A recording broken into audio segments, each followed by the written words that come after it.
Hello? Okay. So you're not going to be on the episode today?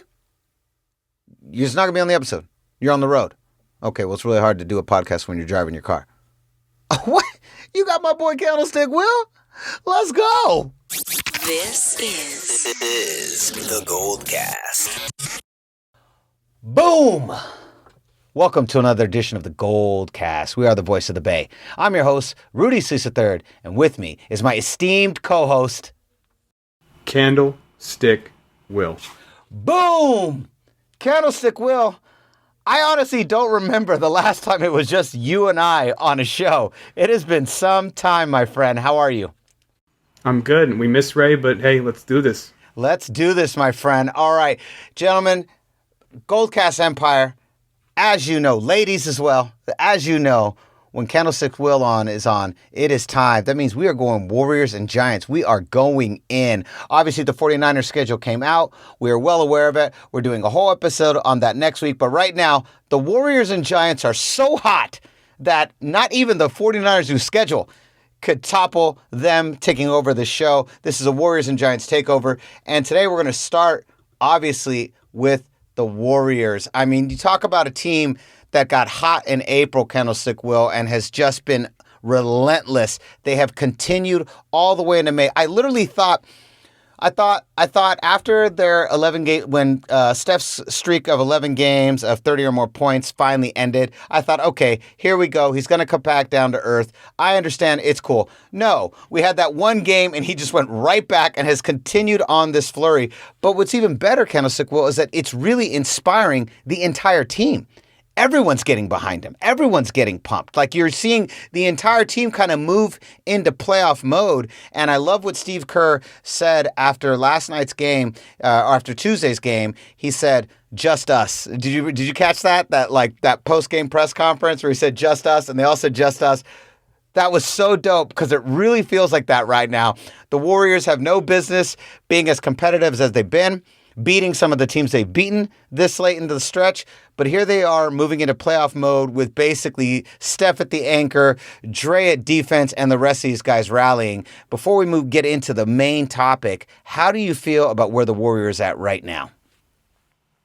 I think if you are looking at the Warriors season as a whole, they were built to be a playoff team, and Clay goes down.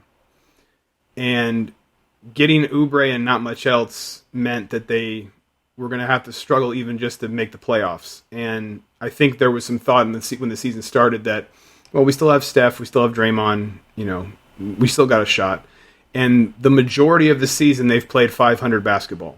And almost famously, never having a 3-game losing streak, never having a 3-game winning streak. So they were very, very consistent at being inconsistent and being a 500 team. And they're currently on a 4-game win streak. They've been vastly better the last 20 games of the season, like you were mentioning.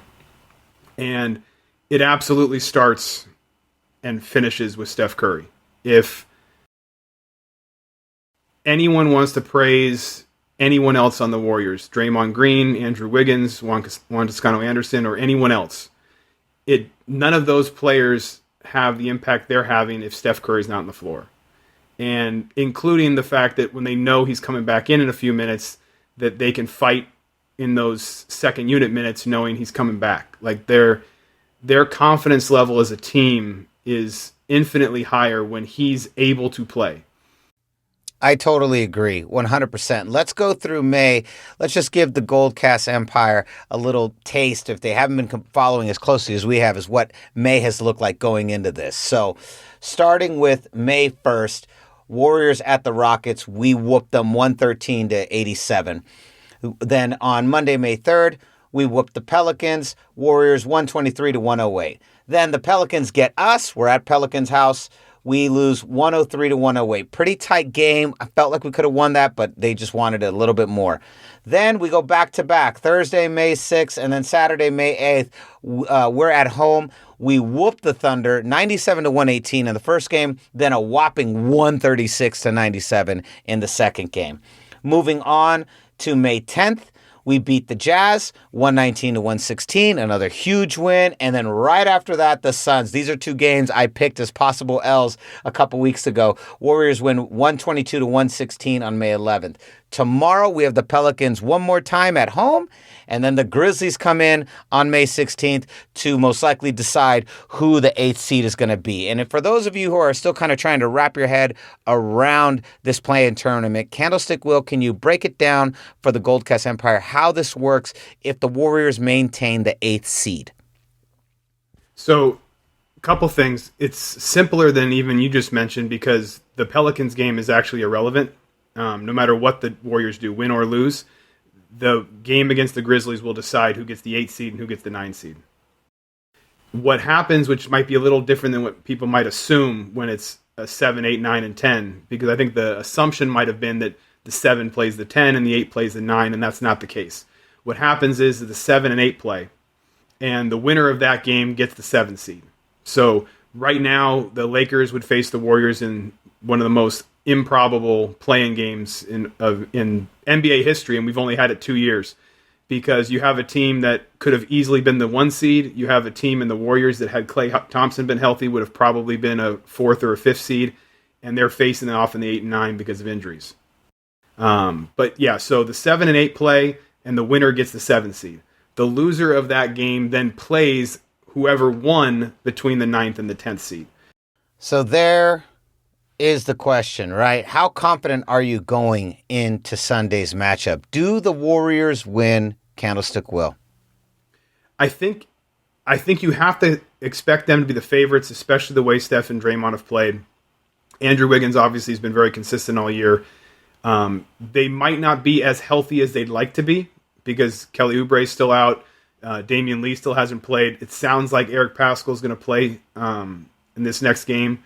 So we'll see if he's even able to play. And if he is, that obviously adds some depth to their unit. But they've been playing for a while now with this 8-man group. And, that's not very smart for a team hoping for a long run in the playoffs. But it also is giving those guys very consistent minutes.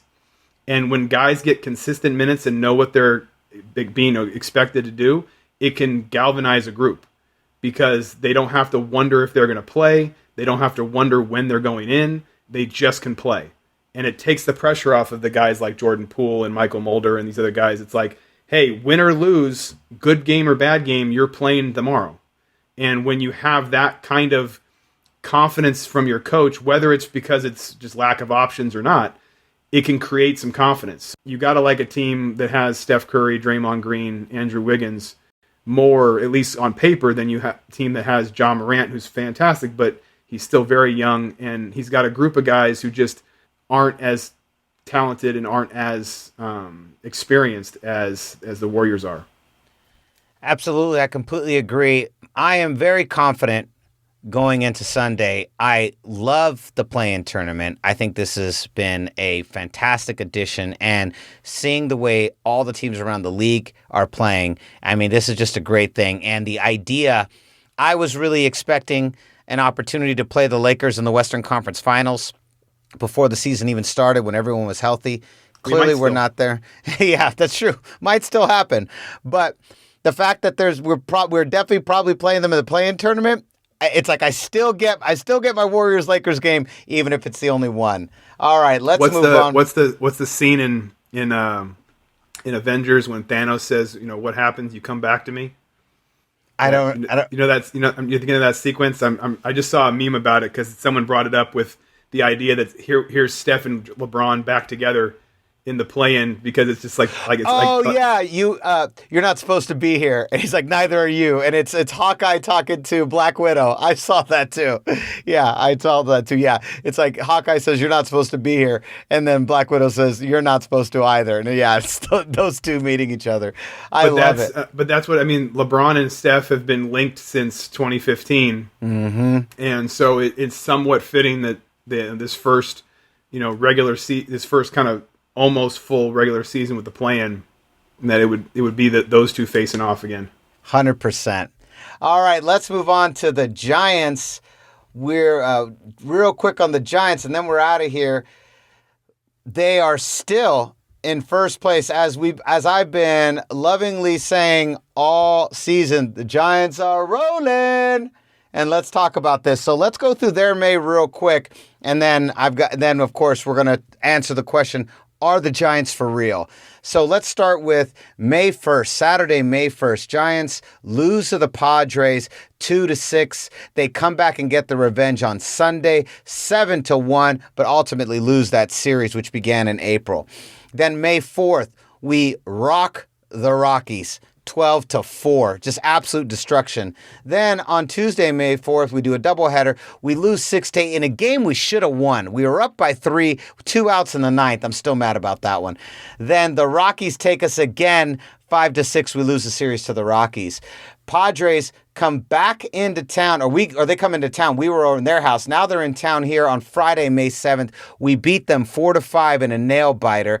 We get them again 7-1 on the 8th, and then they rake us over the coals 11-1, but the damage had been done. We still stay two games ahead of them in the NL West. Then Monday, May 10th, we defeat the Rangers 3-1. We defeat them again 4-2. They're done. That's a sweep. And then today we defeat the Pirates 3-1. So the question is, we saw them in April. We're heading into May. Hey, spoiler alert, I will be there in the house next Friday to see the Giants versus the Dodgers. I am so pumped. My first time back in the stadium since I don't even know. It's been several years. I think maybe 2018, but definitely the first time since the pandemic. So here's the question, buddy. Candlestick Will, are the Giants for real? Is it late enough, or are we still have to wait? Are they for real? One thing I've known from just watching the game is that usually the records that teams have in May tend to hold, and it's because it's really hard to play 500 baseball. It just is. And I remember Joe Morgan used to always say that, when teams would be fighting for playoff spots towards the end of the year, and him and John Miller used to do the Sunday night games, and he would say, even for a good team, it's hard to go 500 down the stretch.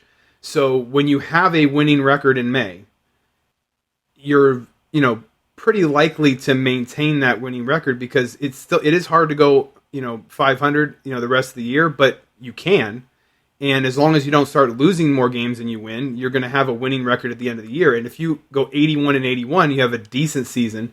But if you're if you have 90 wins, you only go 9 games over 500. That's a really good year.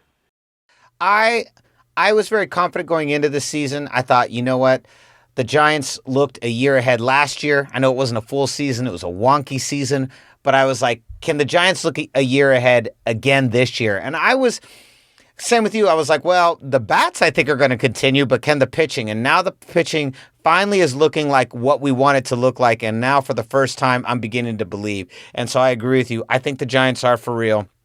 But of course, come back and see me after the All-Star break, and then I'll tell you if they're really for real, because that's when we're going to know. We're going to know mid-July. If they're still sitting right around this spot right here, for sure, they're for real. And how great it would be to be back in the postseason. We haven't been here since 2016. I'm still mad about that. I don't give a shit that the Cubs broke their 100-year curse. I'm just mad about the Giants losing that postseason run. We had them in our grasp of Game 4. I'm still mad about that. But I'm telling you, I don't know if I ever mentioned it on this pod, but the hill I'll die on is that if they just let Santiago Casilla pitch the ninth, that's all you got to do, man. The fans had basically run him out of town. They were so upset with the way he was pitching that year, but almost every time he screwed up, it was like a one-run game he was coming into, which is hard for any guy. And Casilla was never a closer. He was always a guy who was more valuable as a multi-inning guy, a guy who can get left-handed and right-handed bats out. And he was much better suited for like the 6th, 7th inning, or even the 8th. But he was never made to be a closer. It's just we ran out of people. Romo was really struggling. And Lopez was never a closer, and neither was Affeld. So they just gave the job to Casilla instead of getting a closer. And even Bobby Evans at the time had talked about being frustrated he didn't trade for Mark Melancon, the year prior to Melancon coming, because Melancon in 2016 could have been our 9th inning guy. But Casilla, when he had a 2 or 3 run lead, was always more effective. And yet Bochy had basically decided he wasn't going to be an option for them. And instead they tried to match things up with, Lopez and Smith and Romo. And so by constantly changing, it was similar to the 2014 series against the Nats where they had Zimmerman out there killing us. And as soon as they pull him for Clippard, it was like Bochy's like, oh, we're good. It's because we know we can handle Clippard. We don't have to worry about Zimmerman anymore. We're good. We know how to attack this guy. And to me, the Cubs offense was just like, oh, we got this. They're gonna keep going to different guys. All right, we're good. Yeah, we're gonna keep knocking. We'll keep knocking the next guy out. And so it just kind of built their confidence. And not to say that they would have been nervous about Casilla going in there, but I in my head, that's just you could always have just let Moore pitch because he was pitching great. But to me, you put Casilla in to start the ninth and don't mess around by trying to throw in 7 different guys, and you probably get out of that game. 100%. But yeah, so of course, if Lopez doesn't walk a guy, then maybe they don't. Maybe everything else doesn't work out too. So you never know. Because I even remember during that game when Lopez came in, it's like, hey, this is what we do. Left-handed bat, Lopez comes in, we're good, and then he walked him, and it was like, oh shit. Yeah, I was actually. Here we go. Okay, and then you're just on pins and needles the rest of the game. Yeah, I did not like that change at all. Did not like it. I was like, this is not good. This is not good. But either way, that's way back in the past. The Giants are for real. So here's the question. GoldCast Empire, what say you? How confident are you going into Sunday's matchup against the Grizzlies? Do the Warriors got this or not? Let us know. Go to youtube.com/thegoldcast and let us know down in the comments. And don't forget to like, comment, and subscribe. And we'll be back next week to talk 49ers schedule on Monday's episode, all 49ers schedule. And so concludes another edition of the GoldCast. We are the voice of the Bay. I'm your host, Rudy3 III, and with me is my esteemed co-host, Candlestick Will. Boom! We'll see you next time. Same GoldCast time, same GoldCast channel.